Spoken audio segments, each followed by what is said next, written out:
எல்லாருக்கும் வணக்கம். மீண்டும் மெய்ப்பொருள் காண்க தளத்திற்கு எல்லாரையும் நான் வரவேற்கிறேங்க.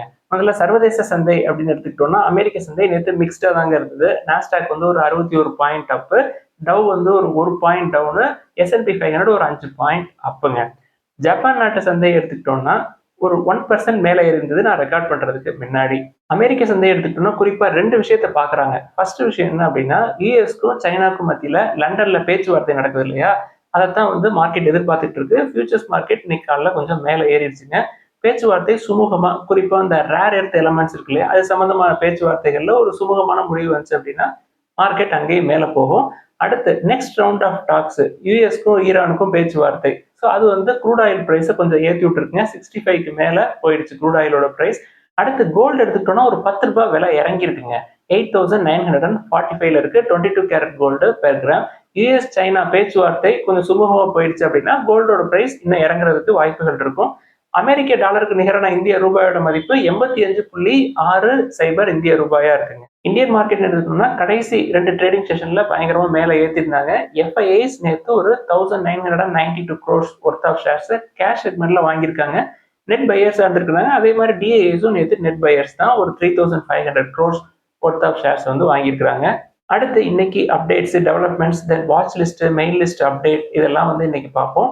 ஃபர்ஸ்ட் குவால்காம்ல ஒரு அப்டேட்ங்க. கம்பெனி வந்து UK based semiconductor company alpha wave அப்படின்ற நிறுவனத்தை அக்வயர் பண்றாங்க $2.4 பில்லியன்.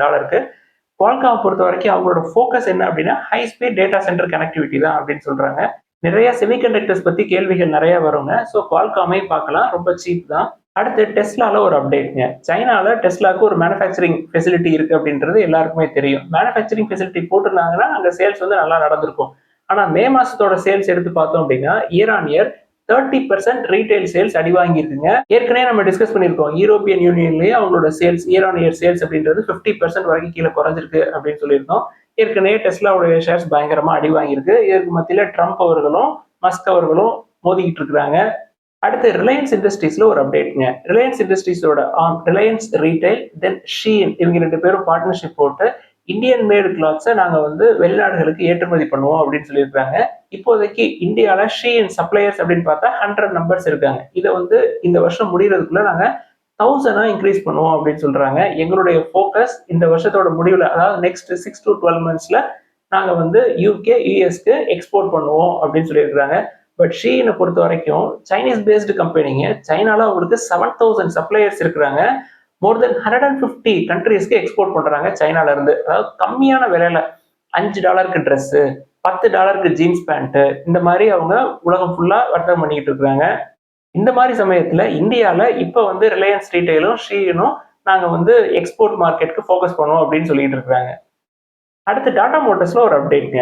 கம்பெனியோட சீஃப் என்ன சொல்றாரு, by the end of financial year 27 எங்களோட மார்க்கெட் ஷேர் பிவி செக்மெண்ட்ல 16% தொட்டிருக்கோம் அப்படின்னு சொல்றாரு. அதுக்கு மேல நாங்க 18-20% நோக்கி போவோம் அப்படின்னு சொல்றாங்க. இப்போதைக்கு அவங்க எதுல ஃபோக்கஸ் பண்றாங்க அப்படின்னா software defined vehicles, electric vehicles and new power trains இதுல எல்லாம் நாங்க ஃபோக்கஸ் பண்றோம்.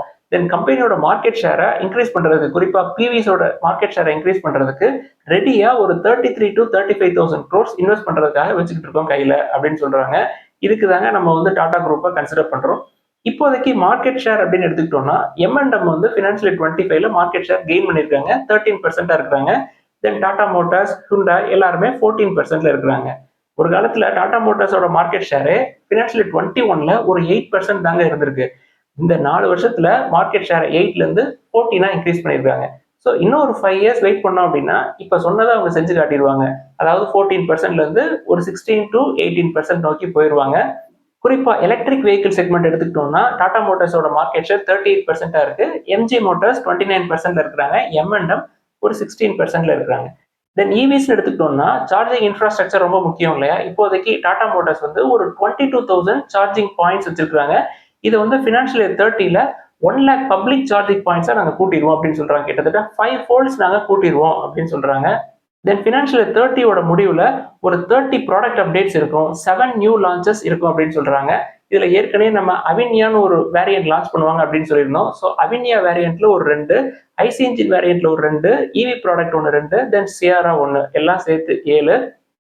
ஸோ டாடா மோட்டார்ஸ் இப்பயுமே கன்சிடர் பண்றதுக்கு நல்ல வேல்யூவேஷன்ல தான் இருக்கு. அடுத்து ஹுண்டாய் மோட்டார்ஸ் என்ன சொல்றாங்க, நெக்ஸ்ட் ஃபியூ இயர்ஸ்ல நாங்க 26 நியூ மாடல்ஸ் லான்ச் பண்ணுவோம் அப்படின்னு சொல்றாங்க. அதுல 20 வந்து ஐசிஇஸ், தென் 6 வந்து இவிஸா இருக்கும் அப்படின்னு சொல்றாங்க Hyundai மோட்டார்ஸ். அடுத்து மைக்ரோ ஃபினான்ஸ் செக்டர்ல ஒரு அப்டேட்ங்க. ஆர்பிஐ உடைய டெப்டி கவர்னர் அவர்கள் என்ன சொல்றாங்க, இந்த மைக்ரோ ஃபினான்ஸ் செக்மெண்ட்ல ஒரு சில ரிஃபார்ம்ஸ் எல்லாம் நம்மளுக்கு தேவை அப்படின்னு சொல்றாரு. ஏன் அப்படி சொல்றாரு அப்படின்னா, இந்த மைக்ரோ ஃபினான்ஸ் இண்டஸ்ட்ரியை பொறுத்த வரைக்கும் இந்த இன்ட்ரெஸ்ட் ரேட்ஸ், வட்டி விகிதங்கள் அப்படின்றது ரொம்ப ரொம்ப அதிகமா இருக்கு. இது ஒரு காரணமா சொல்றாரு. இன்னொன்னு, இந்த ரெக்கவரி பிராக்டிஸ், அதாவது கடனை கொடுத்துட்டு திருப்பி வாங்குறோம் இல்லையா, அது வந்து ரொம்ப வற்புறுத்தக்கூடிய வகையில இருக்கு அப்படின்னு சொல்றாங்க. இது சம்பந்தமான ரிஃபார்ம்ஸ் சீக்கிரமே நம்ம எதிர்பார்க்கலாம் அப்படின்னு நினைக்கிறேன் ரிசர்வ் பேங்க் ஆஃப் இந்தியா இருந்து. குறிப்பா இந்த மைக்ரோ ஃபினான்ஸ் செக்டர்ல இன்ட்ரெஸ்ட் ரேட்ஸ் எடுத்துக்கிட்டோம்னா, ஒரே இன்ட்ரெஸ்ட் ரேட் எல்லா இண்டஸ்ட்ரியும் ஃபாலோ பண்றது இல்லைங்க. அது வந்து 16% இருந்து 25% வரைக்கும் வேரி ஆகுது. குறிப்பா இந்த ஸ்மால் ஃபினான்ஸ் பேங்க் எல்லாம் இருக்காங்க இல்லையா, அவங்க எல்லாம் வந்து 23 to 25% இருக்குது. ஐசிஐசிஐ பேங்க் வந்து ஒரு 21% பக்கமா இருக்கு. தென் எல்என்டி ஃபினான்ஸ் ஒரு 20 to 23.5% பக்கமா இருக்கு. தென் இண்டஸ்இண்ட் பேங்க் ஒரு 21% பக்கமா இருக்கு. ஸோ சீக்கிரமே இந்த மைக்ரோ ஃபினான்ஸ் இண்டஸ்ட்ரிக்குள்ள ஆர்பிஐ தலையிட்டு ஏதாவது ரிஃபார்ம்ஸ் வந்து அவங்க கொண்டு வர்றதுக்கு வாய்ப்புகள் இருக்கு அப்படின்னு எதிர்பார்க்கிறேன் நான். அடுத்து எம்என்எஃப் ஃபினான்ஸ்ல ஒரு அப்டேட்ங்க. ரீசெண்டா கம்பெனி வந்து ரைட்ஸ் இஷ்யூ எல்லாம் போட்டிருந்தாங்க. ரைட்ஸ் இஷ்யூ அப்படின்னா ஷேர் ஹோல்டர்ஸ்க்கும் குறைஞ்ச விலையில அந்த ஷேர் கிடைக்கும். ஷேர் ஹோல்டர்ஸ் பணம் போடுவாங்க, அதே மாதிரி ப்ரொமோட்டர்ஸும் பணம் போடணுங்க ரைட்ஸ் இஷ்யூல. ஸோ எம்என்எஃப் ஃபினான்ஸை பொறுத்த வரைக்கும் மஹேந்திரா அண்ட் மஹேந்திரா தான் ப்ரொமோட்டர். ஸோ ப்ரொமோட்டர் அப்படின்ற முறையில் அவங்க ஒரு 1652 crores இன்வெஸ்ட் பண்ணியிருக்காங்க. 8.52 crore ஈக்விட்டி ஷேர்ஸ் வாங்கியிருக்காங்க 194 ரூபாய்க்கு. ஸோ இந்த ரைட்ஸ் இஷ்யூஸ் அப்ளை பண்ணி அவங்க ஷேர்ஸை வாங்கினதுனால அவங்களோட ஸ்டேக் அப்படின்றது 52.16% இருந்து 52.49% கூடியிருக்குங்க. அடுத்து டாடா டெக்னாலஜிஸ்ல ஒரு அப்டேட்ங்க. கம்பெனியோட எம்டிசிஓ வாரன் ஹாரிஸ் அவர்கள் என்ன சொல்றாங்க, Q1 ஃபினான்ஷியல் இயர் 26 வந்து மியூட்டட் growth தான் இருக்கு. ஆனாலும் கூட நாங்க வந்து ஃபினான்ஷியல் இயர் 26ல டபுள் டிஜிட் growth காட்டும் அப்படின்னு கான்பிடென்ட்டா சொல்றாரு. குறிப்பா ஏரோஸ்பேஸ், இண்டஸ்ட்ரியல் மிஷினரி இந்த ரெண்டு வெர்டிகளும் நல்லா பெர்ஃபார்ம் பண்ணுது. ஆட்டோ செக்மெண்ட் தான் கொஞ்சம் வீக்கா இருக்கு அப்படின்னு சொல்றாங்க. இந்த ஏரோஸ்பேஸ் இண்டஸ்ட்ரி, தென் டிஃபென்ஸ் இதெல்லாம் வந்து வேணும், நம்ம ஷேர்ஸ் வேணும்னு சொல்லி தேடிட்டு இருக்கோம் இல்லையா, அதுக்கு டாடா டெக்னாலஜிஸ் ஒரு நல்ல ஷேரா இருக்குங்க. டாடா டெக்னாலஜிஸ்ல ஓனர் யாரு, 52% ஸ்டேக் வந்து டாடா மோட்டார்ஸ் தான் வச்சிருக்காங்க. ஸோ டாடா மோட்டார்ஸை கன்சிடர் பண்ணோம் அப்படின்னாலே நம்ம ஏரோஸ்பேஸ் ஸ்டாக், தென் இண்டஸ்ட்ரியல் மிஷினரி ஸ்டாக்ஸ் எல்லாம் ஓன் பண்றோம் அப்படின்னு தான் அர்த்தம் த்ரூ டாடா டெக்னாலஜிஸ். அடுத்து HCL டெக்னாலஜிஸ்ல ஒரு அப்டேட்ங்க. கம்பெனி வந்து திருவனந்தபுரம் டெக்னோ பார்க்ல ஒரு டெலிவரி சென்டர் ஓபன் பண்ணியிருக்காங்க. லாஸ்ட் 7 monthsல இது செகண்ட் டைம்ங்க. ஏற்கனவே கொச்சியில ஒரு இன்ஃபோ பார்க் ஓபன் பண்ணியிருந்தாங்க. இப்போ ஓபன் பண்ணியிருக்கிற இந்த டெலிவரி சென்டர் அப்படின்றது எந்தெந்த ப்ராஜெக்ட்ஸ் எல்லாம் ஃபோக்கஸ் பண்ணும் அப்படின்னா, artificial intelligence, then gen AI, cloud and other emerging டெக்னாலஜிஸ்ல வர ப்ராஜெக்ட்ஸ் எல்லாமே இங்க டீல் பண்ணுவாங்க. அடுத்து வின்ஃபாஸ்ட்ல ஒரு அப்டேட்ங்க. கம்பெனி வந்து வியட்நாம் பேஸ்டு ஆட்டோ ஓஎம். சீக்கிரமே நாங்க சென்னையில ஒரு மேனுஃபேக்சரிங் ஃபெசிலிட்டியை வந்து இனாகிரேட் பண்ணுவோம் அப்படின்னு சொல்லியிருக்காங்க. அந்த ஃபெசிலிட்டியில இருந்து ஒரு வருஷத்துக்கு 50,000 வண்டியை நாங்க உற்பத்தி பண்ணுவோம் அப்படின்னு சொல்லியிருக்காங்க. இந்த 50,000 வண்டி அப்படிங்கிறது காலப்போக்கில் 1,50,000 வண்டியா கூடும். இது வந்து டொமஸ்டிக் தென் எக்ஸ்போர்ட் மார்க்கெட் ரெண்டுக்குமே நாங்க இந்த ஃபெசிலிட்டியில இருந்து வெளில எடுப்போம் வண்டிகளை அப்படின்னு சொல்லியிருக்காங்க. இதற்கு மத்தியில் வின்ஃபாஸ்ட் வந்து VF6, VF7 அப்படின்னு சொல்லிட்டு 2 வேரியண்ட்டை லான்ச் பண்ண போறாங்க. இந்த ஜூன் எண்ட்லயே புக்கிங் இருந்தாலும் இருக்குங்க. வின்ஃபாஸ்ட் என்ன திட்டம் போடுறாங்க அப்படின்னா, எலக்ட்ரிக் பஸ்ஸஸ், ஸ்கூட்டர்ஸ், தென் பிக்கப் வெஹிக்கிள்ஸ் இது எல்லாத்தையுமே இந்தியாவுக்கு கொண்டு வர்றதுக்கு வாய்ப்புகளை தேடிட்டு இருக்காங்க. ஆட்டோ செக்மெண்ட் எடுத்துக்கிட்டோம்னா ஏற்கனவே காம்படிஷன் பயங்கரமா எவால்வ் ஆயிட்டு இருக்கு. இதற்கு மத்தியில வின்ஃபாஸ்டும் ஜாயின் பண்ணிக்கிறாங்க. அடுத்து ஹீரோ, பஜாஜ், டிவிஎஸ் இவங்க 3 பேர் என்ன முடிவுல இருக்கிறாங்க அப்படின்னா, இந்த வருஷத்துக்குள்ள அஃபோர்டபுள் என்ட்ரி லெவல் ஸ்கூட்டர்ஸை அறிமுகப்படுத்திடணும் அப்படின்ட்டு இருக்கிறாங்க. இது ஓலாவுக்கு பயங்கர ப்ரெஷர் போடுங்க. குறிப்பா ஹீரோ எடுத்துக்கிட்டோம் அப்படின்னா அடுத்த மாசம் 1ஆம் தேதி விடா VX2 அப்படின்ற ஒரு வேரியன்ட் அதை வந்து வெளியிடுவாங்கன்னு நினைக்கிறேன். தென் டிவிஎஸ் தீபாவளியில ஒரு ஸ்கூட்டர் ஒரு 85 to 95,000 ரேஞ்சுக்குள்ள அவங்க வந்து லான்ச் பண்ணுவாங்க. தென் பஜாஜ் எடுத்துக்கிட்டோம்னா இந்த மாச கடைசியிலேயோ இல்ல அடுத்த மாச துவக்கத்திலேயோ அவங்களும் வந்து ஒரு அஃபோர்டபுள் செக்மெண்ட் ஒரு 1 lakh கீழே ஸ்கூட்டர்ஸ் லான்ச் பண்றதுக்கு வாய்ப்புகள் இருக்கு.